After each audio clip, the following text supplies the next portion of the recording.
탐사보도 전문 기자 김경래 최강 시사.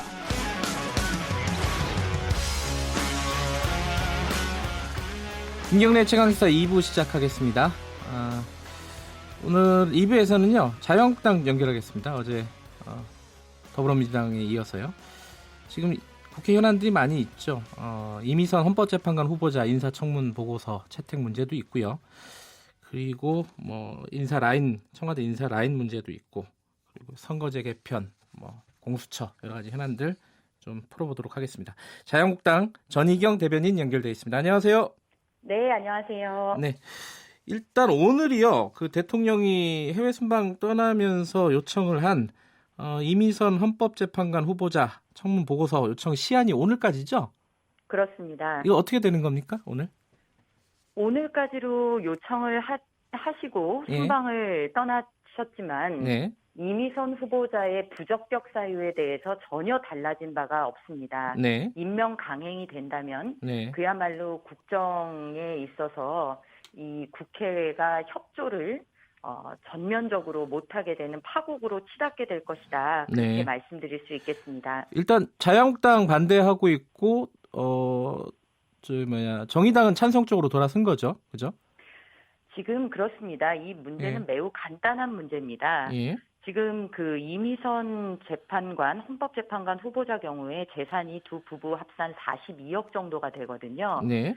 이 중에 80%가 주식으로 구성이 되었습니다. 예. 그리고 이 주식 중에 또 70%, 그러니까 주식의 대부분이 OCI를 모기업으로 하는 이테크건설, 네. 삼광글라스 주식이라는 점입니다. 네. 그런데 이 두 회사 관련 재판을 이미선 후보자와 배우자인 오충진 변호사가 맡았다라는 것이고요. 네. 그리고 이 과정에서 내부자 정보를 활용한 거래에 의혹이 있고, 또 근무 시간 중 주식 거래 등의 문제가 있고, 네. 이런 총체적인 주식으로 구성된 그 재산 형성의 과정, 그리고 주식 거래의 문제점, 이런 것들이 지금 전혀 해명이 안 되고 있다는 것입니다. 예. 그런 와중에 오충진 변호사는 전에 없던 이 배우자의 이 해명을 남편이 대신해서 해주고 있는 상황이거든요. 네. 이게 저 같은 경우는 이렇게 봅니다. 재산 형성의 문제도 심각한 문제가 있지만 공직자로서 이 헌법재판관이라는 자리가 지금 대한민국의 최고법인 헌법을 가지고 국가의 그 통합, 그리고 국가의 법 질서의 그 최고의 어떤 그 판단을 내려주는 기관인데, 우리가 이미선이라는 후보자를 지금 임명하는 것인지 오충진이라는 남편을 임명하시는 것인지 모를 정도가 됐습니다. 본인 명의 하나도 제대로 관리를 안 하고 남편이 다 했다 그러고 남편이 해명도 다 해주고, 그럼 앞으로 헌법재판은 오충진 씨가 하게 되는 거 아니겠습니까? 이런 문제까지 더불어서 지금 계속해서 부적격 사유만 쌓여가고 있다, 이렇게 볼 수 있습니다. 그 일부에서는요, 이 주식 거래를 많이 한 건 사실이지만은 이 내부 정보를 이용했다라는 근거는 명확하게 없다. 결격 사유가 될 수 없다. 더불어민주당에서도 그렇게 얘기하고요. 이 부분에 대해서는 어떻게 보시나요? 더불어민주당은 지금 오충진 변호사, 즉 이미선 후보자 남편의 해명을 액면 그대로 받아들여서 그거를 앵무새처럼 되풀이해 주는 거고요. 어제 의미 있는 기사가 나왔는데 법원 내부 그 게시판, 익명 게시판에 오충진 변호사가 몰빵 투자한 OCI 고위 임원이 서울고법 부장 출신이다라는 이야기가 올라왔습니다. 이 고위 임원은 그 오충진 변호사하고 모를 수가 없는 관계다. 2005년 그 서울고법 부장판사 지낼 때 옆부서 배석 판사 사이다. 이런 게 지금 판사들 익명 게시판에 올라왔거든요. 지금 이런 상황인데도 계속해서 이 문제를 끌고 간다는 것은 정말 문제가 심각하다. 저희는 오늘 법사위를 열어달라고 요청을 했어요. 왜냐하면 문형배 헌법재판관 같은 경우에는 빨리 그 청문 보고서를 채택을 하자. 그런데 오히려 이거를 여당이 거부하고 있는 형국이거든요. 그러니까 응당 재판관이 되셔야 될 분의 앞길까지도 지금 이미선 후보자, 이 부적격 후보자와 결부시켜서 여당이 막고 있는 형국이란 말씀이죠.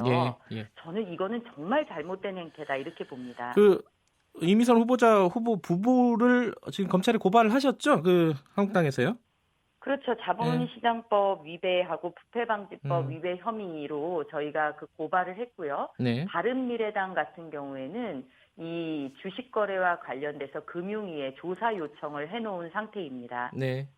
자, 그러면은 뭐 일단 검찰 수사가 어떻게 진행되는지 지켜보도록 하고요. 자, 이 얘기도 좀 여쭤봐야 될 것 같습니다. 그 세월호 관련해서요. 이제 얼마 전에 4월 16일이었지 않습니까? 참사일이었는데 오죽이었는데 그 자유한국당의 정진석 의원하고 지금 현역 의원은 아니지만은 자유한국당 소속의 차명진 전 의원이 뭐 일종의 뭐 망언이라고 불리는 그런 발언들을 했습니다. 이게 황교안 대표가 사과를 했는데 지금 이게 윤리위에서 지금 논의가 되는 건가요? 어떻습니까? 네, 일단 4월 16일이 세월호 참사 5주기였는데 네. 이날 정말 그 가슴 아픈 분들을 향해서 부적절한 그 발언이 있었다는 점에 대해서 저도 다시 한번 깊은 사죄의 말씀을 드립니다. 네. 이 사안은 황교안 대표가 즉시 사죄를 드리고 또 19일에 당 윤리위가 개최될 예정입니다. 그날 바로 그 윤리위에 회부가 돼서요. 10 며칠이요? 19일. 19일이요? 네. 19일에 윤리위가 개최될 예정입니다. 내일이네요. 네네. 네, 그렇습니다. 그래서 윤리위에서 요 사안들을 잘 종합적으로 검토하셔서 명분의 판단이 내려질 것이다라고 생각합니다. 근데 이게 그 5.18 관련된 그 징계, 그러니까 윤리위 회부가 지금 진행이 안 되고 있지 않습니까? 일부가. 그래서 이게 진정성이 있는 거냐? 윤리위에서 잘 이 부분을 논의를 할 수 있겠느냐? 자유한국당에서 이런 좀 회의적인 시각도 일부는 있는 것 같아요. 여기에 대해서 좀 한 말씀 해주셔야 될 것 같습니다. 윤리위원장이 사퇴 의사를 전임 윤리위원장이 사퇴 의사를 밝혀서 지금 신임 윤리위원장이 내정된 게 이번 주 사안입니다. 그래서 신임 윤리위원장이 윤리위를 이제 구성하고 여기서 논의를 해야 되는 그런 절차적인 문제가 있었기 때문에 그런 것이지 여기에 어떤 의도를 가지고 늦춰진 건 아니라는 말씀을 분명히 드리고요.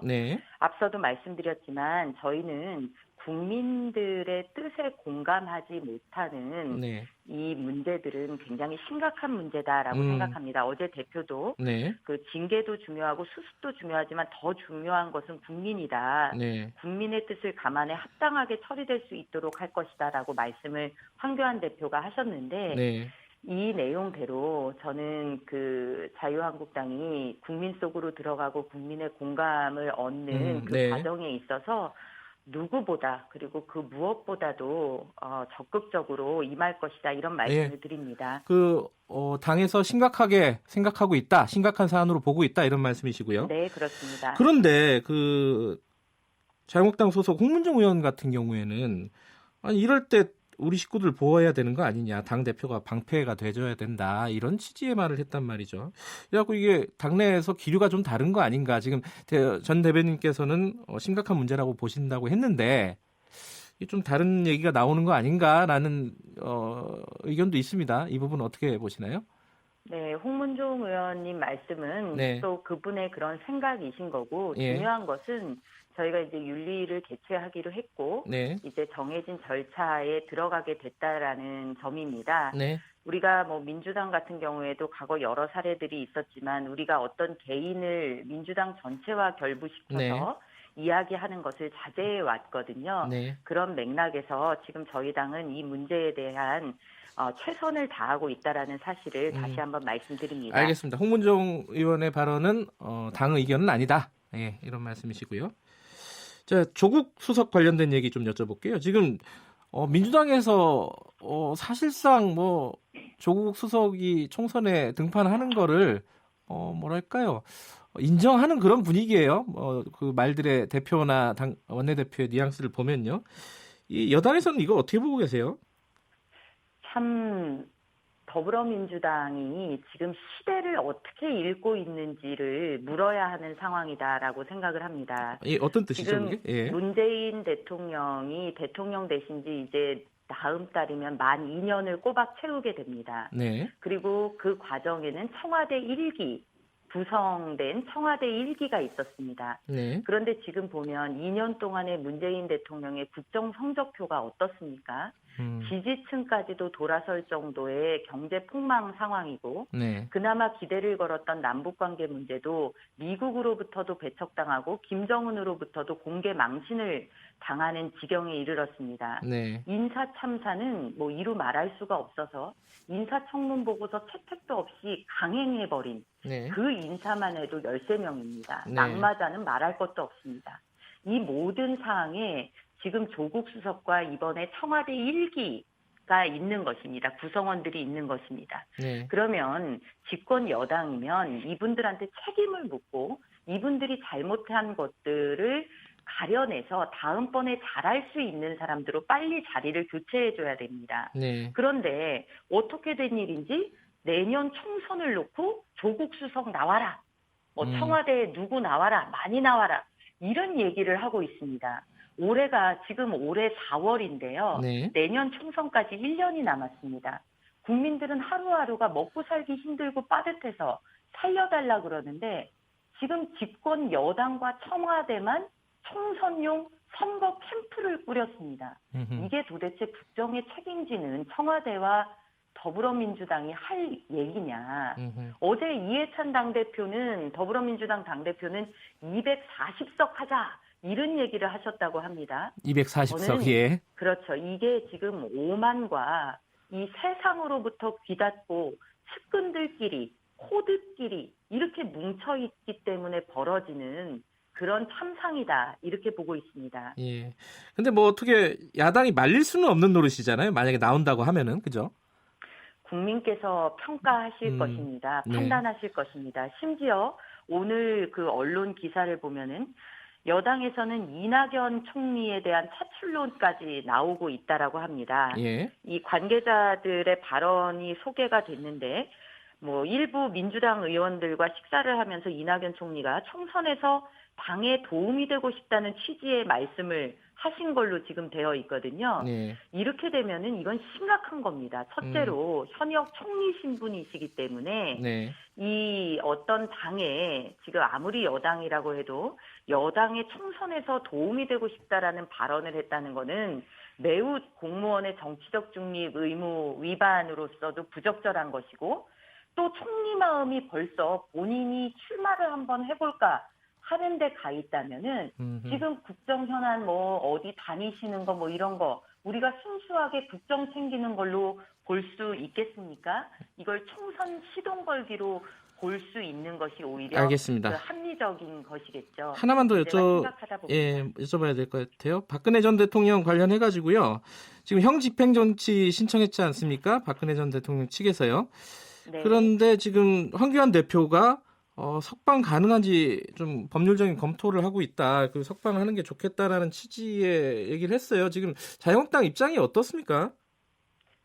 저희는 그 당 대변인 논평 그리고 황교안 대표가 직접 그 이야기하신 거를 통해서 이 대통령이 박근혜 대통령이 여성의 몸으로 또 연세도 있고 구속 기간이 지금 상당히 오래 그 경과되었고 무엇보다도 건강상의 문제를 호소하고 있기 때문에 이거는 청와대가 좀 결단을 했으면 한다라는 입장을 이미 밝힌 바가 있습니다.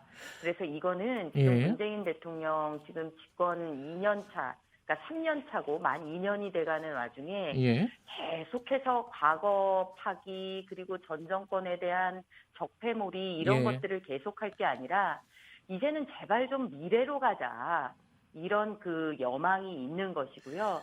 그런 큰 기조 하에서 박근혜 전 대통령의 문제를 청와대가 좀 바라봐야 된다라는 것이 저희가 밝힌 입장입니다. 근데 이 지금 아직 재판 중이잖아요. 다른 사건들이 재판 중이고 또 하나는 이 형 집행정지는 뭐 청와대에서 결정하는 부분은 아니지 않습니까? 법원에서 결정해야 될 부분인데. 법리적인 여러 문제들은 법률가들의 검토에 따른 입장들이 있을 것입니다. 그러나 지금 저희가 이야기하는 이것은 대통령의 결단으로 가능한 어떤 정치적 입장 변화를 이야기하는 것이고 그에 따른 판단을 이야기하는 것이다. 이렇게 이해해 주시면 되겠습니다. 네, 어쨌든 청와대가 화합 차원에서 결정을 해달라 이런 말씀이시네요. 자유한국당 입장은. 그렇습니다. 네, 알겠습니다. 오늘 말씀 여기까지 듣겠습니다. 고맙습니다. 네, 감사합니다. 자유한국당 전희경 대변인이었습니다.